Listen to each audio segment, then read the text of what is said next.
life so abundant, I am overcome by your wondrous love. Your wondrous love. You fill my heart with songs of praise.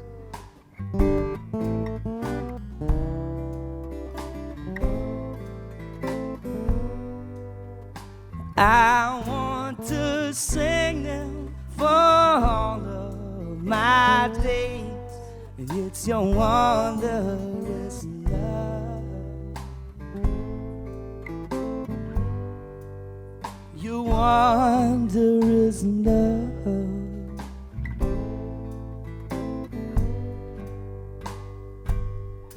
I can see your love in the colors of spring, and I can see your love in your mercy on me, and I can see your love in the eyes of a child, and I can see the cross where you set me free. With your wondrous love, your wondrous love,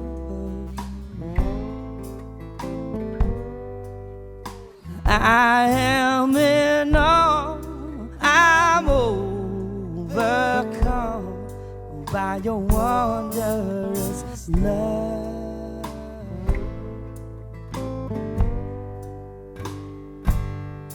I can see your love in the colors of spring, and I can see your love in your mercy on me, and I can see your love in the eyes of a child, and I can see the cross where you set me free.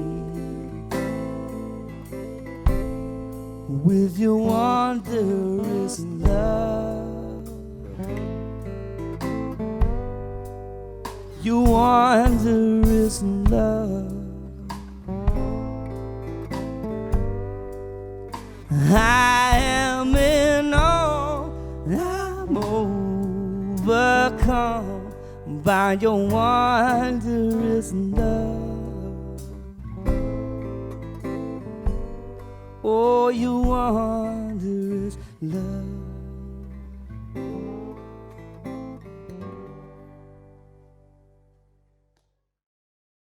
Good morning, New Life. It's Mother's Day, and a quick little fact for you is in Mexico, they celebrate Mother's Day every year on May 10th. So the day changes, but the date doesn't. So it's kind of special that it's on the same day that we celebrate it.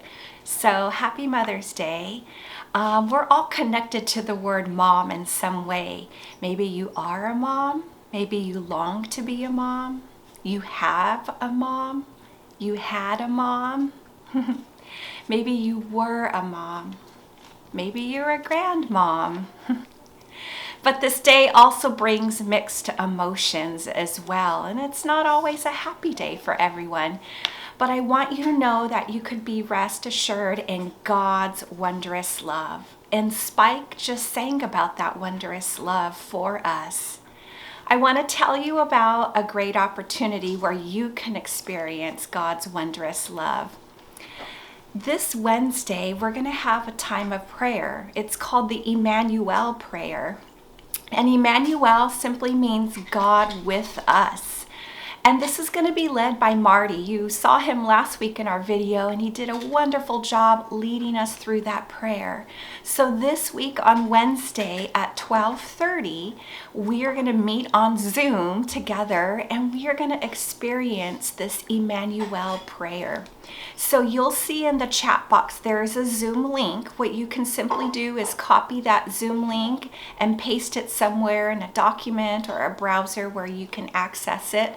And I'm pretty sure that this week we will also post it on social media. So be on the lookout for that as well. Now, what I'd like to tell you also about the Emmanuel prayer is it's going to be a guided prayer. So Marty will walk us through on the process.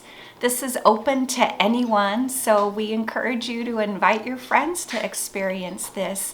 It won't be long at all. It's, about 15 minutes maybe. So we hope that you'll join us this Wednesday for the Emmanuel prayer. All right. Well, when we're together, we always get to fill out that Connect card. And now that we have our church online, we don't get to hear from all of you. So I'm really encouraging you and hoping you that you would fill out that Connect card this week and just let us know how we can be partnering with you. Let us know anything that we could be praying about as well. I also want to talk a little bit about giving. When we're in this place, it's easy to forget to give. And actually, I don't do a recurring give online. But I forgot to submit my giving as well. So setting up your giving online will help us to remember not to forget. And we are just relying on your generosity during these times when we can't be together. There's a quick video that I want you to go ahead and watch on how to give online. So go ahead and sit back and take a look at this video. We've set up a simple way for you to give to our church online. If you want to give a quick gift, enter an amount, select a fund, then enter your email address and your first and last name. Then enter your payment details and click Give. And that's it. We'll send a receipt to your email address. To use a saved payment method or manage a recurring donation, you'll want to log in. Click the Login button and we'll send a code to your phone or email account. Verify the code and you're in. Now your payment info is ready to go when you want to make a donation. To manage your giving details, switch over to the My Giving page. Here you'll see more ways you can give. You can also add a payment method, like a bank account or a debit card, set up a recurring donation, and view your giving history.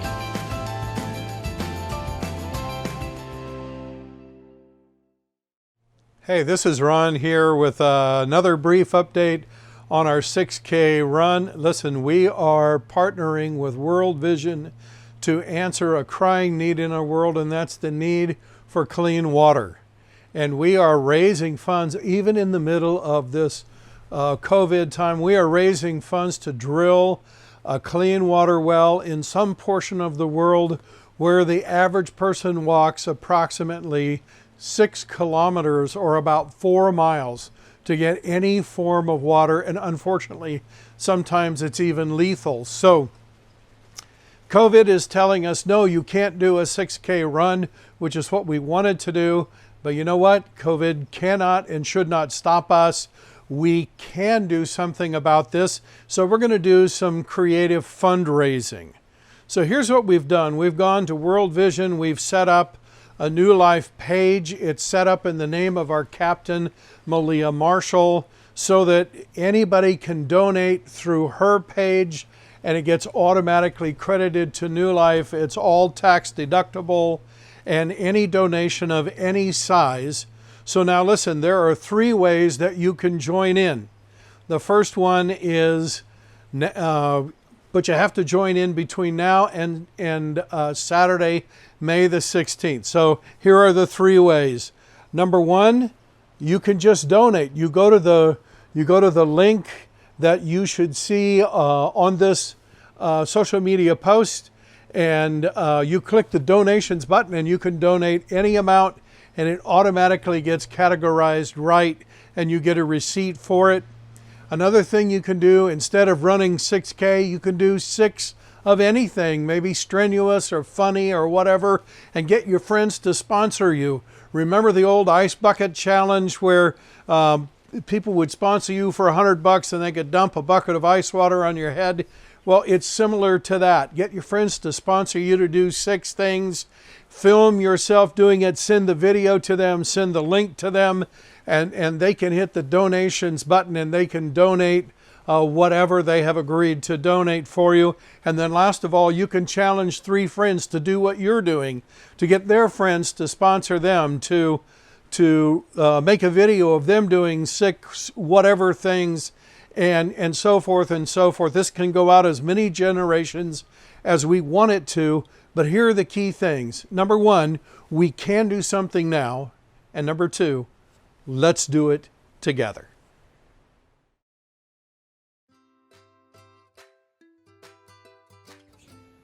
My mom is great because she snuggles me in my bed.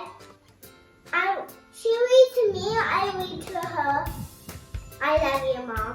Our mom is great because she looks out for our needs. My mom is great because she gives great hugs and she takes care of me when I'm sad and she makes awesome food. My mom is great because she's loving, caring, and so patient when she does math with me every day. We love our mom because she's so beautiful, loving, and kind. And she gives us more than one dessert. My mom is great because even though she has a lot of work, she's always available to listen. Our mom is great because she lets us eat pizza every Friday. Our mom is great because she has a big heart. My mom is great because she has a big heart. Our mom is great because she has the best smile and her laugh is always contagious. And she loves us even on our worst days. Love you, Mom. Love you, Mama. My mommy is great because she helps me when I get bored or when I get sad. My mom is great because she gives kisses to me and cuddles me when I'm scared. She also does not starve me, and she is, lets me play video games. My mom is great because she feeds me and gives me responsibilities. Because she cares me and she loves me, because she sings me a lullaby, and I love her because she kisses me. My mom is great because she always supports me. My mom is great because she is nice to me and she snuggles with me every night. My mom is the best because she always puts others first. And she always makes us try new things. We love you, Mom. Our mom is great because she's also great because she's strong. My mom is great because she's my best friend and has always been my biggest supporter. Thanks, Mom. My mom is great because she gives me ice cream. My mom is great because she supports me by driving me to swim every day, and she makes the most delicious meals for us every night. She helps me with my homework, cuddles me on the couch, and does all the chores. We love you. Happy Mother's Day! Our mom is great because she cares for us a lot. Our mom is great because she cooks really good. Our mom is great because she helps us grow into the women we are today. My mom is great because she loves me. My mom is great because she is generous, kind, and loving. It's so amazing, I can't believe it.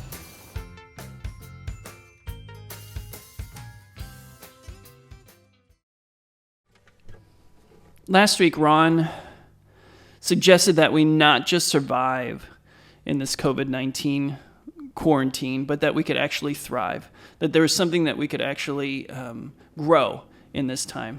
And so this is a song that kind of encapsulates that concept of not just surviving, but actually thriving.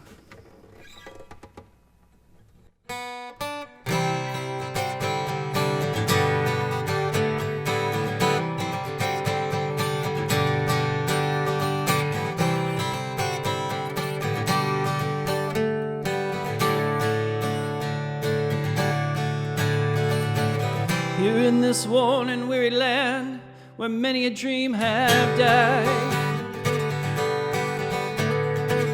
like a tree planted by the water, never will run dry. So living water flowing through, God, we thirst for more of you. Fill our hearts and flood our souls with one desire, just to know you and to make you known. We lift your name on high, shine like the sun, make darkness run and hide. We know we were made for so much more than ordinary lives. It's time for us to more than just survive. We were made to thrive.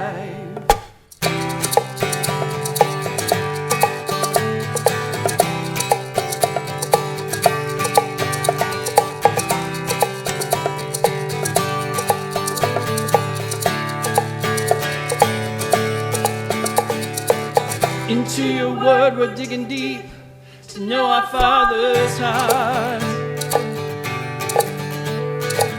Into the world we're reaching out to show them who you are. So living water flowing through, God, we thirst for more of you. Fill our hearts and flood our souls with one desire, just to know you and to make you known. We lift your name on high, shine like the sun, make darkness run and hide. We know we were made for so much more than ordinary lives. It's time for us to more than just survive. We were made to thrive.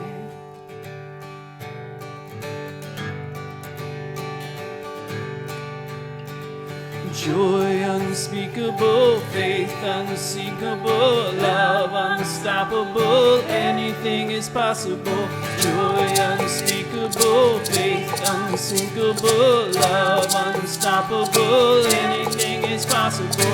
Joy unspeakable, faith unsinkable, love unstoppable, anything is possible. Joy unspeakable, faith unspeakable, love unstoppable, anything is possible. Just to know you and to make you known, we lift your name on high, shine like the sun, make darkness run and hide. We know we were made for so much more than ordinary lives. It's time for us to more than just survive. We were made to thrive.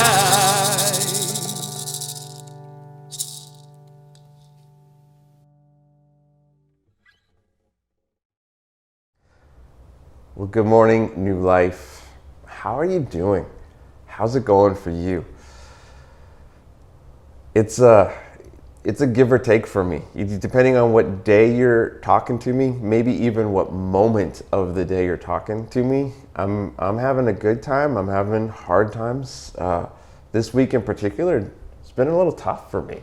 Just trying to figure out how to be me with you from a distance. It's not easy. It's definitely not how I thought all of this was gonna unfold and go down.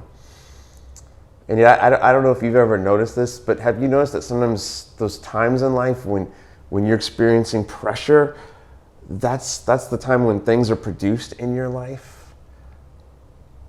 I'm not saying I enjoy those times. Like, there are seasons in my life I never want to repeat again. I think I'm living one of those seasons. I think maybe we all are. Like, I think we could all be so glad when we can say 2020 is in the rearview mirror and we've got our vaccine or whatever we need to start moving into the normalcy of something new. But man, what I know about the seasons in my life, those hard ones, they always seem to produce something in me. Whether it was a deeper sense of empathy towards other people because I experienced something that they've also experienced, or maybe it's a new relational depth that I have because I've gone through the trenches of some kind of warfare of life with another person, and it's just made us deeper together, or somehow through the hard thing I went through, God produced a new strength in me. And yet those seasons are rarely ever pleasant. I think sometimes when I'm going through them, I kind of feel like a diamond in the rough. I feel like that because in some way I know I'm supposed to be better than I am. I know I'm supposed to be, well, kind of glorious. I mean, I'm created in the image of God, so are you. That should mean there should be some dazzle and sparkle and greatness about us. And yet when I'm going through the pressure of hard things, I rarely feel pretty. I feel kind of like a hot mess. I don't know how you're feeling, but man, that's how it feels at times. And yet there's something interesting when you think about the beauty of diamonds. Like a diamond's real beauty is revealed when it reflects the light that's shining on it. And I wonder if maybe that's kind of what God's wanting to do in us in this season, in this time of pressure, is to produce something beautiful in us as His light shines on us. See, and I think in a lot of ways Joseph was kind of like a diamond in the rough. And one of the reasons we've been just spending time unpacking his story and looking at what he went through is so that we could have a feeling of hope in our stories today. Like if God could work in that guy's story, in the situations he went through, then maybe I can have hope that God can do the same for me now in this story I'm living. And so as we get back into Joseph's story today, we're going to see something really extraordinary about Joseph that I think actually reveals something incredible about God and the work God was doing in Joseph's life. And so if you're not too familiar with the Joseph story, I would just encourage you to do a couple of things. One, get a Bible, download the app, and just read Joseph's story. It's in the last part of the first book of the Bible in Genesis.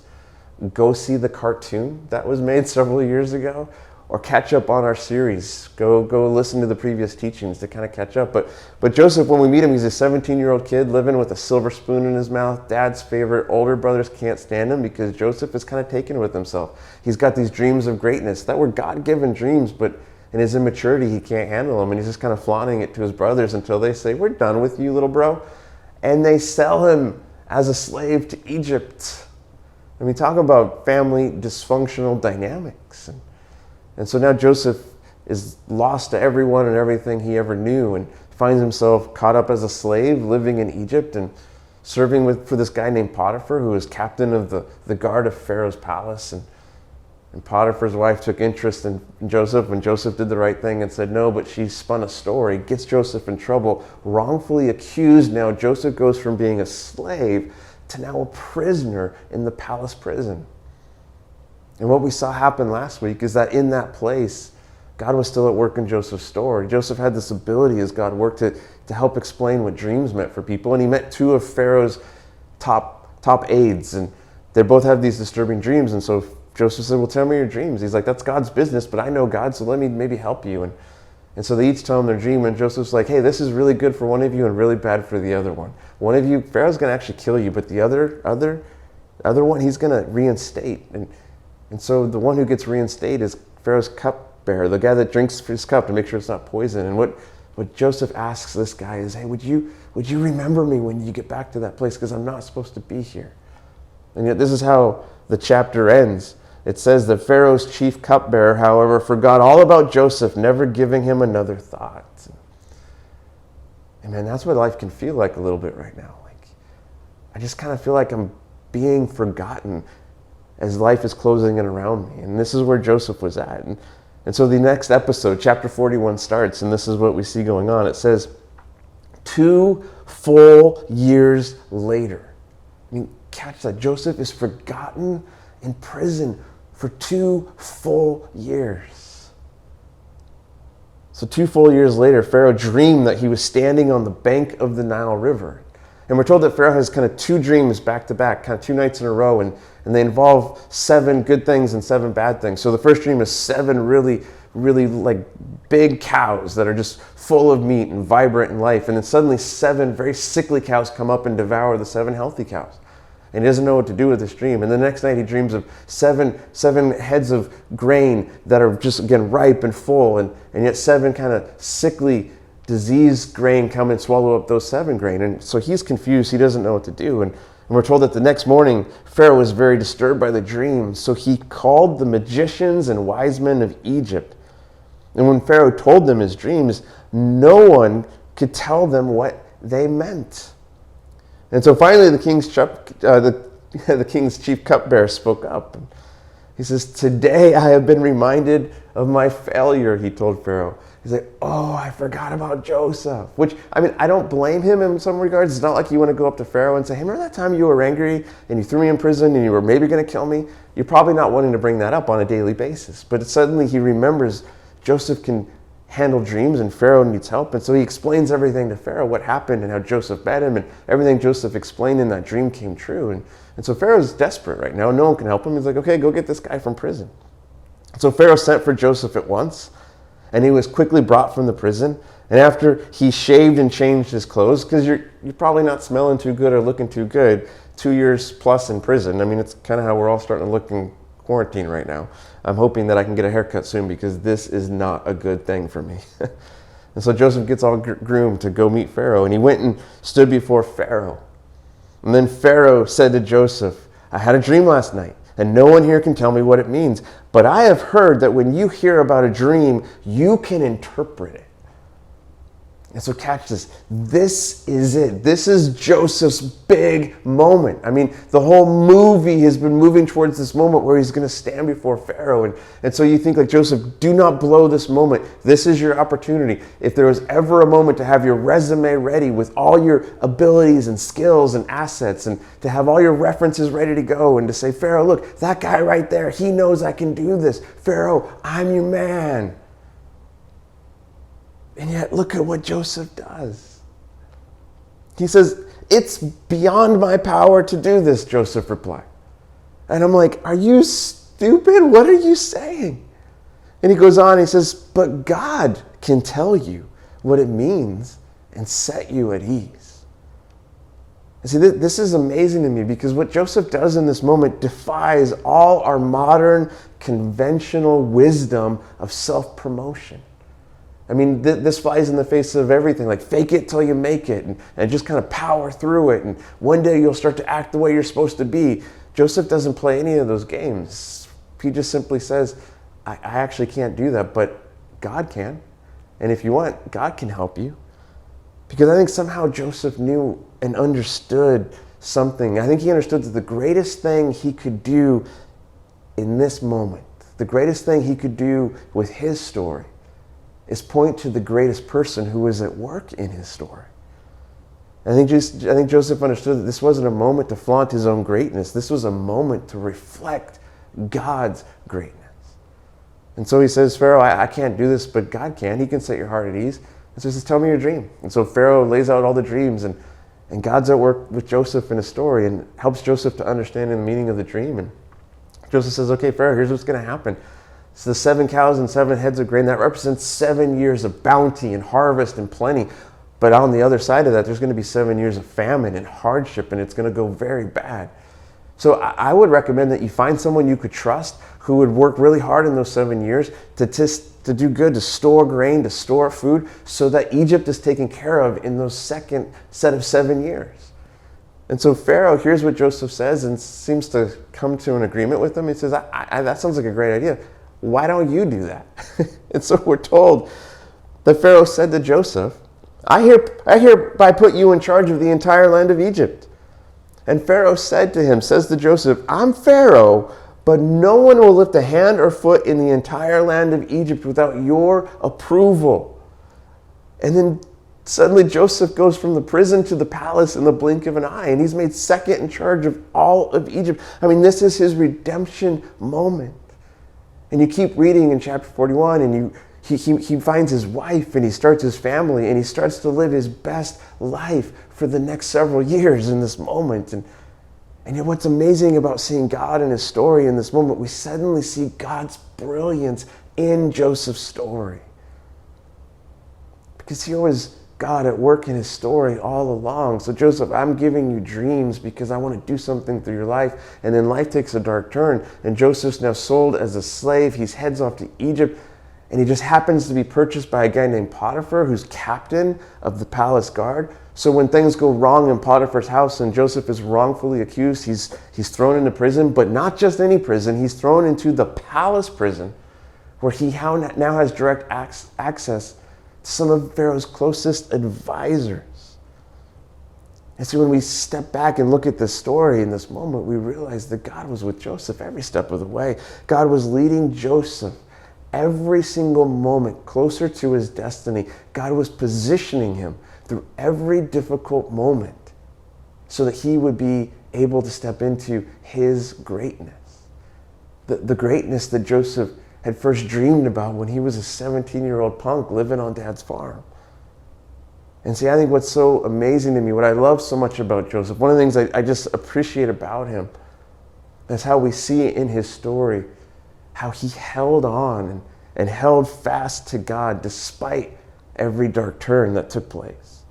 That somehow Joseph knew that God was with him and that God was for him and that nothing was beyond God's ability to work for good in his story. And so when the time came for Joseph to step out of the darkness of prison into the full light of the palace, like Joseph didn't have to fight for that moment. He didn't have to clamor for it. All Joseph had to do as he was stepping into that moment was point to the one who had been at work in his story all along the way, every step of the way. And see, I think Joseph shows us something so beautiful about God and his relationship with him. And I think this is what Joseph shows us. Shows us that God gets the glory when you point to him in your story. Now think about that. God gets glory when you and I are willing to point to him in our story. As we're telling our story to other people. And it doesn't have to mean weird Jesus-y kind of stuff, but just like, yeah, let me tell you what God's done in my life. And when we do that, God gets the glory, which might sound weird. Because I don't know, maybe you're thinking, well, but I kind of would like to be the hero of my story. I kind of want the glory for it seems like God's kind of a glory hog. He just wants to use me to get glory. And yet, listen. You want God's glory in your story. You want God's glory on full display in your life. And here's why. You and I, we were meant for glory. Like we were meant to know and see and experience God in all his glory, to know him in all his breathtaking beauty and wonder and awe.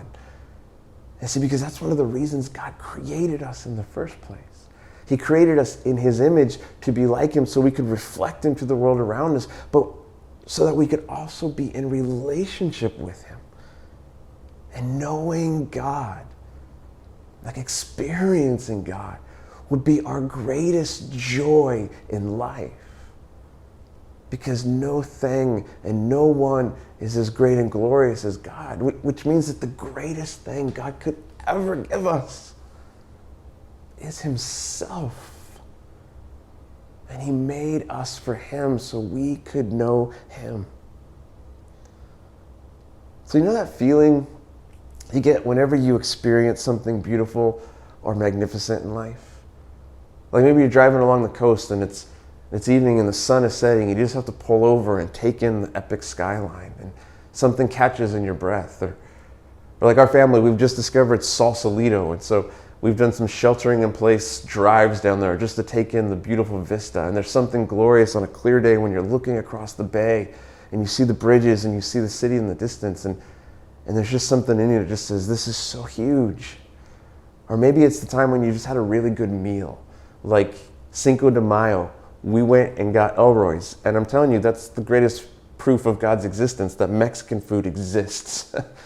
And so we just had some good margaritas and tacos, but there was just something so good about that meal we had together. Or maybe you just had a beautiful conversation or a beautiful day with a friend, and you're just reflecting on it, and you just think, like, I don't know if it could get much better than this. See, there's something about those moments that stirs something up within us. It's almost like it awakens an ache or a longing we all have. This ache or longing we have because we realize that we were meant to know and experience true beauty and wonder and awe. And see, I think the reason we have that longing within us is because we were created to know God. And I don't know where you're at in your story of faith, but I would just encourage you to listen to that longing. Because if you follow it, it might possibly lead you to the one who created you for it. I love how one of the ancient saints says this. St. Augustine, he writes these words. He says, speaking to God, he says, "You made us for yourself, O Lord, and our hearts are restless until they find rest in you." I love that because I think there's something beautiful about all those other things, but all those other things really only do is awaken that hunger. It's like scratching the itch, but they don't fully satisfy. They don't satisfy and fulfill us because only God can do that. And I love that this is what we discovered Jesus came to do for us. That he came to restore what was lost, to bring us back into right relationship with God, that in overcoming our sin and our mess, he heals the brokenness that exists between us and God, and he brings us back into relationship with God. And I think this is such the wonderful thing about encountering Jesus, is that he calls us to follow him back into that relational reality with God once again. And see, in Jesus, our deepest longings begin to find their fulfillment because he's leading us back home to God once again. One of the early Christian leaders, a guy named Paul, understood this in his own experience, and he was writing to some of the first Christians to help them grab hold of this reality they were beginning to experience as well. And so in Colossians 3, one of his letters to the first Christians, Paul writes this. He says, "Since you have been raised to new life with Christ." Meaning, like, if you've stepped into this new life Jesus offers you, you've been raised into something new. It's a totally new kind of life. It's no longer a broken life. It's a life that's being healed and restored. So he says, since you've been raised to this new life with Christ, set your sights on the realities of heaven where Christ sits in the place of honor at God's right hand. Paul says, think about the things of heaven, not the things of earth. And by that, he doesn't mean let's neglect the reality of this world, but what he means is don't be taken with the things of this world that you think they're the main event. Think about who God is because he's the main event now. He says, for you died to this life, and your real life is hidden with Christ in God. And when Christ, who is your life, is revealed to the whole world, you will share. Listen to what he says. You will share in all his glory. Think about that. Like when Jesus shows up in your story, it's not because he wants to share a little bit of something good with you. He wants to share all of his goodness with you, all of his greatness, all of his glory. And he shares that with us because he wants to invite us back into this greater life with him. And see, when God gets glory in our stories, it's so that we can experience more of God in our stories. And so with Jesus, our future is bright and it's brilliant because he's at work in our stories today, leading us into a greater day that's coming.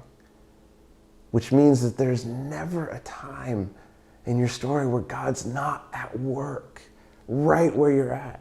No matter how hard or difficult it is, he is at work in your story because he wants to lead you into his glory. That means even today, right now, God's at work in your story, even when it seems bleak and dark and heavy and hard. I think sometimes we can say, so what's going on then? What's going on when it feels like we've been forgotten? Kind of like Joseph, like life feels like a prison and I'm missing out on so much. What's going on? What if God is at work right where you are, preparing you for a greater day that's coming? Like, what if the work God is doing in you today, God is doing in your life, in your story right now, is actually necessary in order to help make you ready so you can handle what He has in store for you?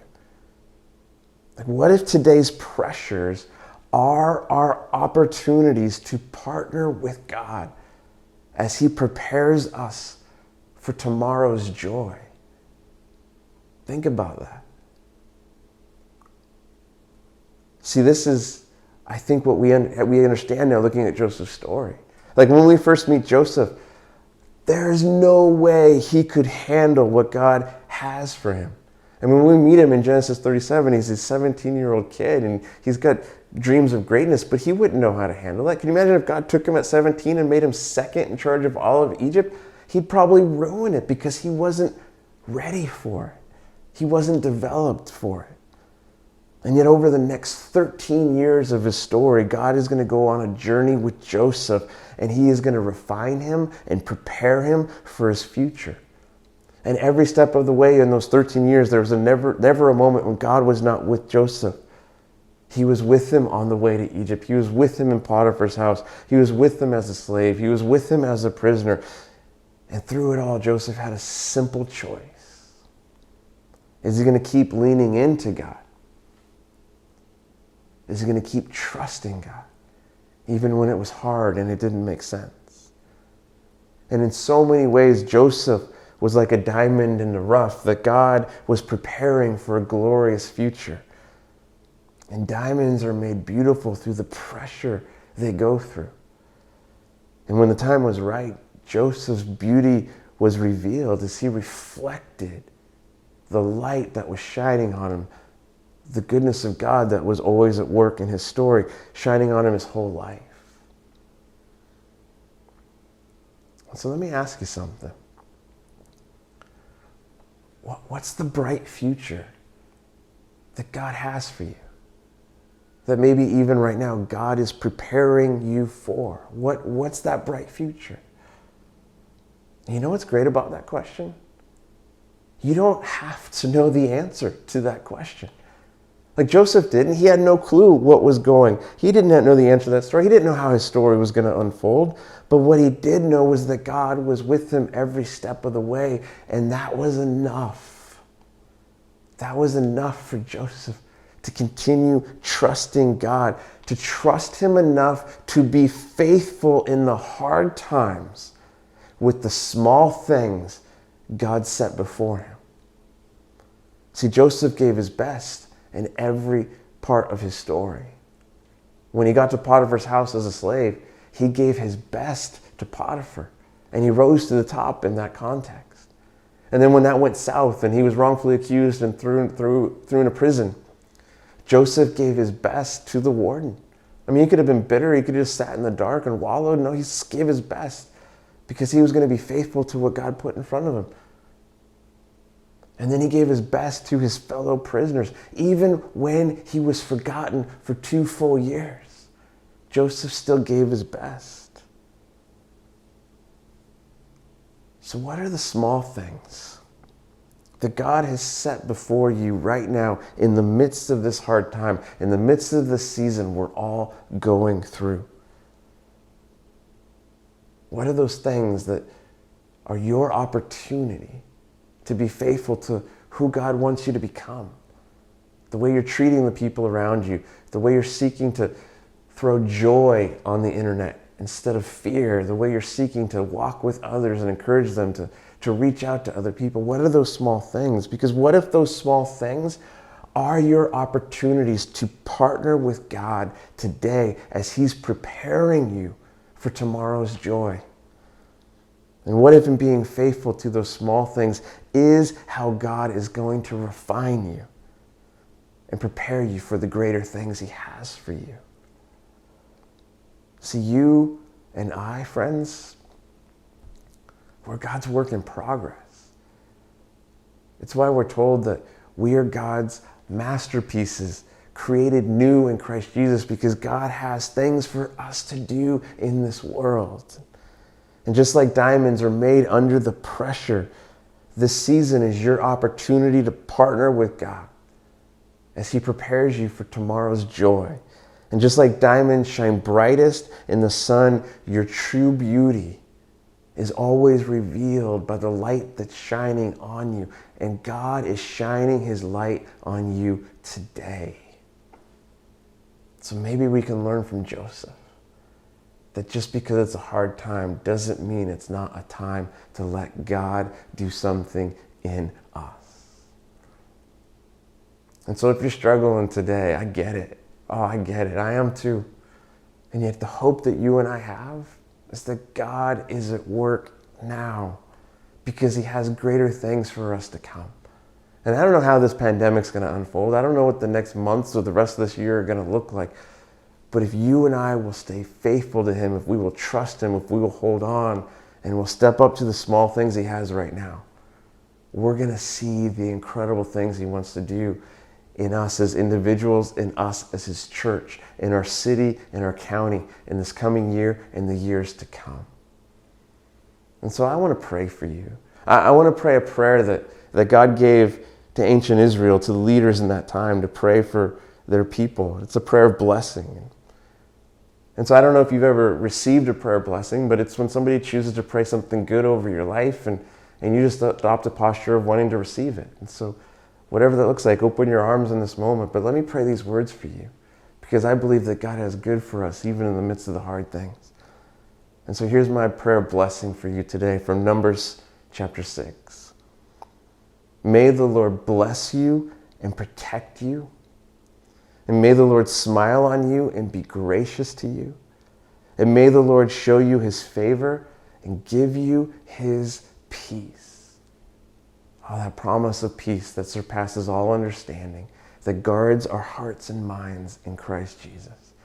May you know that peace today so you could hold on and step fully into the light of everything God has for you. Amen. You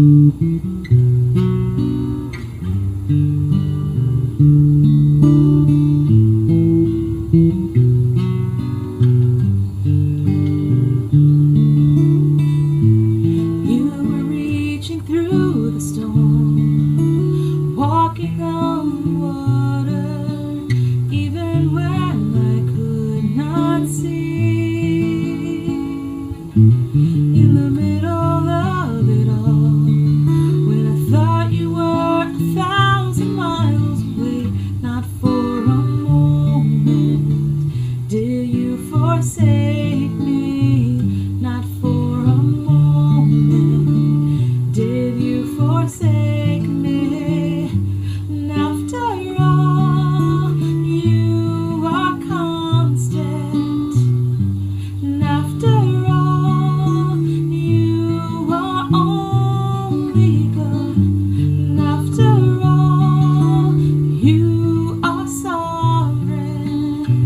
Not for a moment will you forsake me.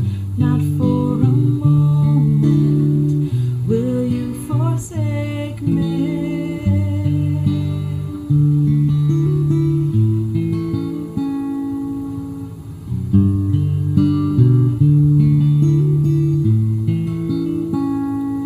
You were singing in the dark, whispering your promise, even when I could not hear. I was held in your arms, carried for 1,000 miles to show. Not for a moment did you forsake me. Not for a moment did you forsake me. And after all, you are constant. And after all, you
New Life, thank you for joining us once again. Have a wonderful week, and we'll see you back online next week.